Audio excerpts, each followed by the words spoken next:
বর্ধমান থেকে ধৃত জঙ্গি হামিম। এই হামিমের টার্গেটে হাওড়া উত্তরের বিধায়ক। জঙ্গি টার্গেটে হাওড়া উত্তরের বিধায়ক উমেশ রায়। হামিমের হোয়াটসঅ্যাপ চ্যাট থেকে চাঞ্চল্যকর তথ্য। বিধায়কের আত্মীয়কে কিডন্যাপের ছক হামিমের হোয়াটসঅ্যাপ চ্যাট থেকে আরো তথ্য। হোয়াটসঅ্যাপ চ্যাটেই মুখ্যমন্ত্রীর গতিবিধি নজর রাখার তথ্যও রয়েছে। সোমরাজ বন্দ্যোপাধ্যায় রয়েছেন আমাদের সঙ্গে, সরাসরি সোমরাজের কাছে যাই। সোমরাজ, হঠাৎ কেন টার্গেট হাওড়া উত্তরের বিধায়ক উমেশ রায়? কেনই বা তার আত্মীয়কে কিডন্যাপের ছক?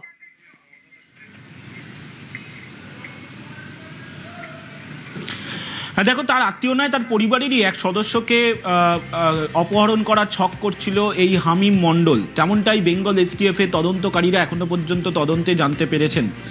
এবং যেটা সূত্র মারফত জানা যাচ্ছে, হামিম মণ্ডলের যে হোয়াটসঅ্যাপ চ্যাট, সেখান থেকে পাওয়া গেছে যে উত্তর হাওড়ার বিধায়ক উমেশ রায়, যিনি বর্তমানে রাজ্য মন্ত্রিসভার সদস্য, প্রতিমন্ত্রী হিসাবে দুটি দপ্তরের গুরুত্বপূর্ণ দায়িত্ব সামলাচ্ছেন, তিনি এমন কিছু কথাবার্তা বলেছেন যা তারা মনে করছে যে সেই কথাবার্তাগুলি কিছু বিরোধী কথাবার্তা, এবং সেই কারণেই উত্তর হাওড়ার বিধায়ক উমেশ রায়কে টার্গেট করছিল এই হামিম মণ্ডল।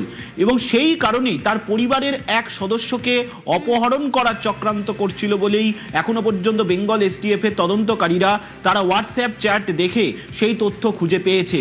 শুধু তাই নয়, যেটা সূত্র মারফত আরও জানা যাচ্ছে, তার যে হোয়াটসঅ্যাপ চ্যাট, অর্থাৎ হামিম মণ্ডলের যে হোয়াটসঅ্যাপ চ্যাট, সেই হোয়াটসঅ্যাপ চ্যাট থেকে তারা এটা বুঝতে পারছেন যে এই হামিম মণ্ডল নিজেকে জঙ্গিবাদী কার্যকলাপ, সন্ত্রাসবাদী কার্যকলাপ তিনি যে করতে পারেন, সেই তথ্যই বা সেই তিনি তার মরিয়া প্রমাণ করার চেষ্টা করছিলেন যে তিনি সন্ত্রাসবাদী কাজ করতে পারেন, জঙ্গিবাদী কার্যকলাপ করতে পারেন, তিনি অপহরণ করতে পারেন। এবং সেই কারণেই প্রথমত হাওড়ার বিধায়ক উমেশ রায়কে তিনি টার্গেট করেছিলেন। তার পরিবারের এক সদস্যকে অপহরণ করার মাধ্যমে তিনি তার সন্ত্রাসবাদী কার্যকলাপ বোঝাতে চাইছিলেন এই কাশ্মীরের এই জঙ্গি গোষ্ঠীর সামনে। শুধু তাই নয়, মুখ্যমন্ত্রীর লোকেশন সংক্রান্ত তথ্যও সেই কারণেই এই কাশ্মীরের জঙ্গি গোষ্ঠীকে তিনি তথ্য হিসাবে দিচ্ছিলেন। তিনি এটা মরিয়া হয়ে গেছিলেন প্রমাণ করার জন্য যে তিনি এই জঙ্গি গোষ্ঠীর হয়ে কাজ করতে পারেন। তোমাকে জানিয়ে রাখি, এখনো পর্যন্ত বেঙ্গল এসটিএফ এর তদন্তকারীরা যেটা জানতে পেরেছেন যে এই সাজ্জাদ গোষ্ঠীর হয়ে সরাসরি কাজ করতেন না এই হামিম মণ্ডল, তিনি শুধু তথ্য দিতেন এবং হোয়াটসঅ্যাপ চ্যাটের মাধ্যমে তিনি সেই তথ্যগুলি পাঠাতেন। কাদের কাদের তথ্য পাঠাতেন তাও চিহ্নিত করে ফেলেছে বেঙ্গল এসটিএফ হোয়াটসঅ্যাপ চ্যাট দেখে, এবং ইতিমধ্যেই তারও তদন্ত প্রক্রিয়া শুরু করেছে বেঙ্গল এসটিএফ। এক্ষেত্রে হোয়াটসঅ্যাপ চ্যাট নিয়ে আরো ডিটেলে তোমার থেকে জানবো। মুখ্যমন্ত্রী শুভেন্দু অধিকারী তিনি নিজে উমেশ রায়ের কথা, হাওড়া উত্তরের বিজেপি বিধায়কের কথা বলেছেন। টার্গেট ছিলেন উমেশ রায়, শুনুন একবার।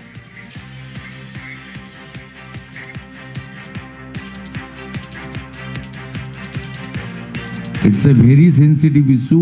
এটা ইন্টারন্যাশনাল কানেকশনের বিষয় আছে, ন্যাশনাল সেফটি সিকিউরিটির বিষয় রয়েছে। ইনিশিয়ালি এটা নিয়ে আমার অন্তত কিছু বলা উচিত নয়। এটা এসটিএফ ডিটেলসে বলবে। আজকে পিসি নেবে বর্ধমানে, তারপরে তাদের কাছে এলে তারা আরও ইলেকট্রনিক ডিভাইসগুলোকে অ্যাসেসমেন্ট করতে হবে। আবার উমেশ রায় অলসো এই স্ক্যানারের মধ্যে ছিল, বাকিটা আমি বলছি না। It's a very sensitive issue, please এর থেকে বেশি আমাকে দিয়ে বলাবেন না। ওদের এখনো অনেক কিছু জানা বোঝা বাকি রয়েছে, ওটা ডিজিপি সাহেব বলে দেবে। এর মধ্যে পলিটিক্যাল পার্সন, মুখ্যমন্ত্রী, মন্ত্রীদেরকে ইনভলভ করবেন না। এই যে হামিম মণ্ডলের টার্গেটে উমেশ রায়ের কাছে এরকম উড়ো ফোনও আসে, যার জন্য হাওড়া উত্তরের বিজেপি বিধায়ক তিনি দ্বারস্থ হন পুলিশের কাছে। সোমরাজ, তার কাছে এরকম একটা পাকিস্তানি এজেন্সি থেকে ফোন এসেছিল এবং তাকে হুমকি দেওয়া হয়, তার পরিবারের সদস্যকে কিডন্যাপ করা হবে। তার সঙ্গে হামিম মণ্ডলের কানেকশন কতটা গভীরে, এবং হোয়াটসঅ্যাপ চ্যাট দেখে কি কি বোঝা যাচ্ছে এখনো?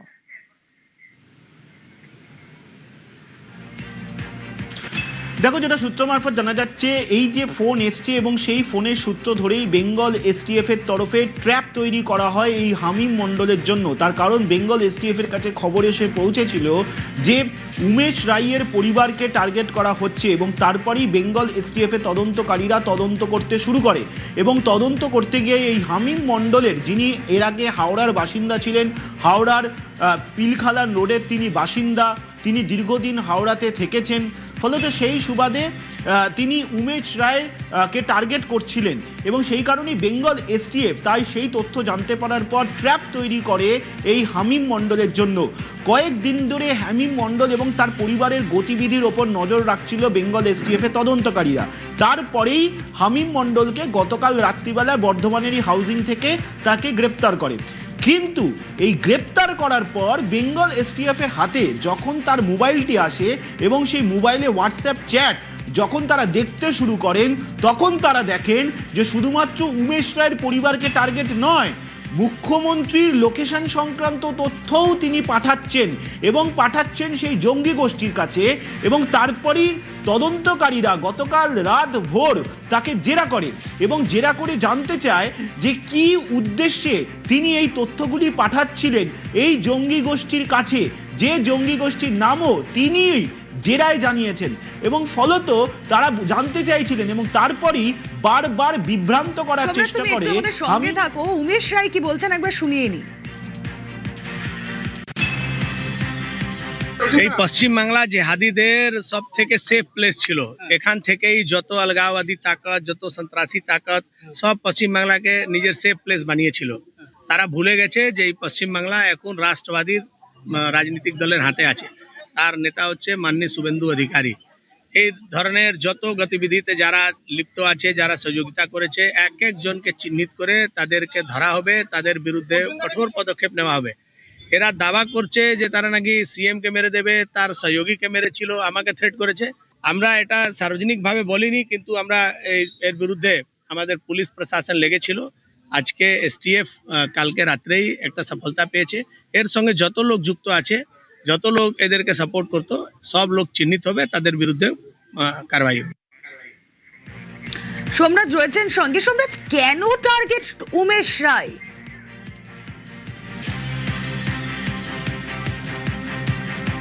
দেখো, যেটা এসটিএফ এর তদন্তকারীরা জানাচ্ছেন বা এসটিএফ সূত্রে যেটা জানা যাচ্ছে যে মূলত উমেশ রায় এমন কিছু কথাবার্তা বলছিলেন পাবলিক ফোরামে যার কারণে তিনি মূলত টার্গেট হয়ে গেছিলেন। আর সেই কারণেই তার পরিবারের এক সদস্যকে অপহরণ করার চক্রান্ত করছিল এই হামিম মণ্ডল এবং তিনি যে অপহরণ করতে পারেন মন্ত্রিসভার এক সদস্যের পরিবারের সদস্যকে, সেটাই মূলত প্রমাণে মরিয়া হয়ে গেছিলেন এই হামিম মণ্ডল। এবং তিনি যে জঙ্গিবাদী কাজ করতে পারেন, সন্ত্রাসবাদী কাজ করতে পারেন, সেটাও প্রমাণ করতে মরিয়া হয়ে যাচ্ছিলেন এই হামিম মণ্ডল। কারণ এই জঙ্গি গোষ্ঠীর কাছে তার অস্তিত্ব প্রমাণ করতে হতো, আর সেই অস্তিত্ব প্রমাণ করতেই তিনি একের পর এক তথ্য এই জঙ্গি গোষ্ঠীকে হোয়াটসঅ্যাপ চ্যাটের মাধ্যমে পাঠাচ্ছিলেন। গত কয়েক মাস ধরেই তিনি এই কাজ করছিলেন এবং এসটিএফ এর তদন্তকারীরা মনে করছেন তিনি একজন নতুন রিক্রুটার, অর্থাৎ হামিম মণ্ডলকে সদ্য নিয়োগ করা হয়েছে এ রাজ্যে, কিন্তু তিনি সরাসরি কাজ করতেন না, এই জঙ্গি গোষ্ঠীর লিঙ্ক ম্যানের মাধ্যমে কাজ করতেন। অর্থাৎ যাদেরকে এই হোয়াটসঅ্যাপ চ্যাট পাঠানো হতো তাদেরও ইতিমধ্যেই খোঁজ শুরু করেছে বেঙ্গল এসটিএফ কেন্দ্রীয় তদন্তকারী সংস্থার সহযোগিতা নিয়ে। তার কারণ বেঙ্গল এসটিএফ এর তদন্তকারীরা মনে করছেন যে হামিম মণ্ডল আরও 2-4 জনকে তার সঙ্গে আনার চেষ্টা করছিলেন এবং কিছুটা সফলও হয়েছিলেন তার সঙ্গে আরও কয়েকজনকে রাখতে। অর্থাৎ তিনি যে জঙ্গিবাদী কাজ করতে পারেন, সন্ত্রাসবাদী কাজ করতে পারেন এবং এ রাজ্যে বসে এই কাজ করতে পারেন, সেটা চেষ্টা করছিলেন মরিয়াভাবে প্রমাণ করার জন্য এবং সেই প্রমাণ করতে গিয়ে তাকে কিছু কাজ করতে হতো। তাই সেই কাজ করার আগে এই হোয়াটসঅ্যাপ চ্যাটগুলির মাধ্যমে সেই জঙ্গি গোষ্ঠীকে পাঠাচ্ছিলেন যাতে তারাও তাকে সহযোগিতা করে এই কাজগুলি করার জন্য। কিন্তু তার আগেই বেঙ্গল এসটিএফ ট্র্যাপ তৈরি করে এই হামিম মণ্ডলের জন্য এবং তারপরেই সেই ট্র্যাপে পা দেয় নেয় এই হামিম মণ্ডল এবং তারপরে হামিমকে গ্রেপ্তার করা হয় বেঙ্গল এসটিএফ এর তরফে। ইতিমধ্যেই তাকে কলকাতার উদ্দেশ্যে রওনা নিয়েছে, তাকে নিয়ে বেঙ্গল এসটিএফ এর টিম আজ রাতভর বেঙ্গল এসটিএফ এর তরফে জেরা করা হবে। শুধু বেঙ্গল এসটিএফ নয়, যেহেতু মুখ্যমন্ত্রী নিরাপত্তা ইস্যুটাও উঠেছে এবং তুমি জানো আজকের এই হামিম মণ্ডলের গ্রেপ্তারের পর তোমাকে জানিয়ে রাখি মুখ্যমন্ত্রী শুভেন্দু অধিকারী তিনিও নবান্নে রাজ্য পুলিশের ডিজিপি সহ পুলিশের উচ্চ পর্যায়ের আধিকারিকদের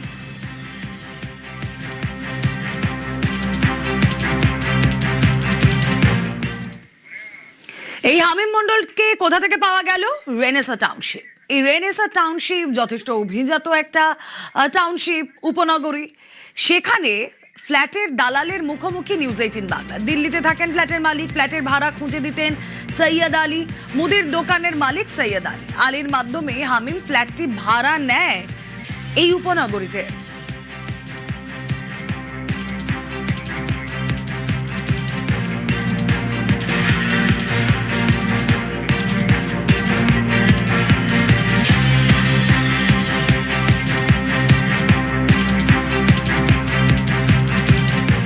এই যে জঙ্গি ধরা পড়লো এদেরকেও আপনি দেখে দিয়েছিলেন? দেখুন, যিনি ধরা পড়েছেন ওনাকে তো আমি ভাড়া দিইনি, ওনার বাবাকে ভাড়া দিয়েছি।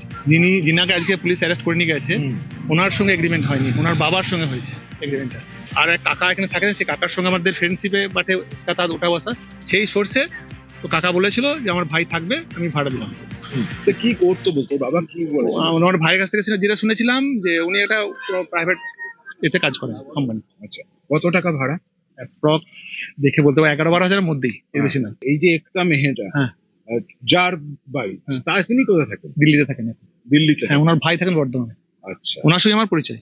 এই যে ভাড়া দেওয়ার ক্ষেত্রে কোনো ডকুমেন্টস নেওয়া হয়? এগ্রিমেন্ট হয় আর একটা পুলিশ ভেরিফিকেশন হয়, সেটা মালিক পক্ষরা করে নেয়। তো ওনাকে দিল্লি থেকে এসেছিলেন? সেটা আমি আর বলতে পারবো না। কতদিন হলো এখানে ছিল?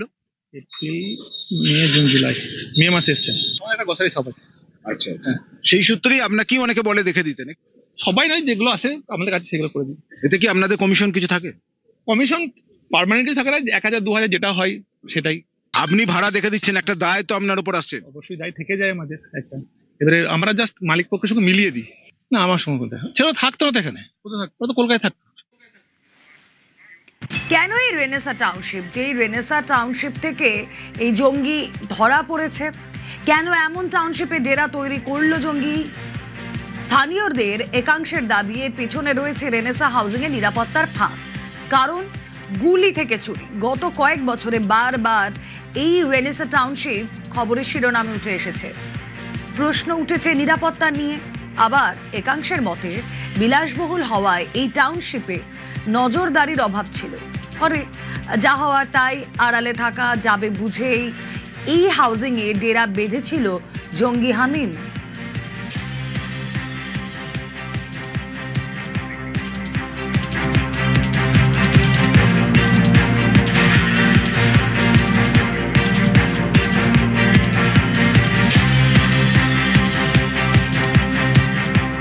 নিরাপত্তা তো আমরা অনেক দিন ধরে এ নিয়ে অনেক কমপ্লেন করেছি কর্তৃপক্ষের কাছে, কিন্তু এখনো পর্যন্ত তার যে কোনো উন্নতি হয়নি তার প্রমাণ এটা। সিকিউরিটির সাথে শান্তিতে বাস করবো বলে এখানে এসেছিলাম, দিনের বেলা চুরি হচ্ছে, তারপর জঙ্গি। কোনো নিরাপত্তা নেই, জঙ্গি ঢুকেছে, দুদিন পর জানবেন যে রেনেসাতে ব্লাস্টও হচ্ছে। এটাই হবে, আর কি হবে? সিকিউরিটিরা মেন গেটে কি জিজ্ঞেস করে আপনি কে, কোথায় যাচ্ছেন, কিসের জন্য যাচ্ছেন? প্রথমে তো চুরি হচ্ছিল, সেটা বন্ধ হলো, এখন আবার এটা নতুন, জঙ্গি ঢুকেছে।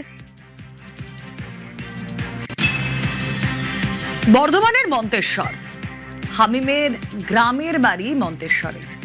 হামিমের আত্মীয়রা থাকেন এই গ্রামের বাড়িতে।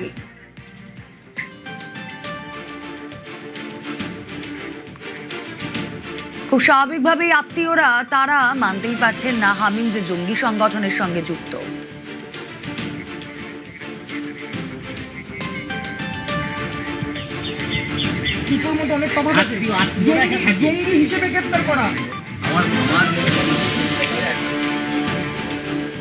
হামিম হচ্ছে আমার ভাইপো।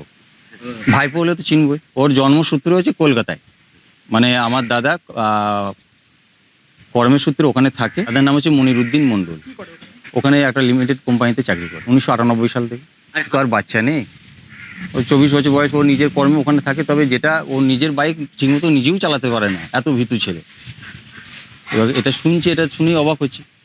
এবার কি কোথা থেকে কি হয়েছে স্যার কি করে বুঝবো, বুঝতে তো পারছি না, নিউজে দেখছি এটাই।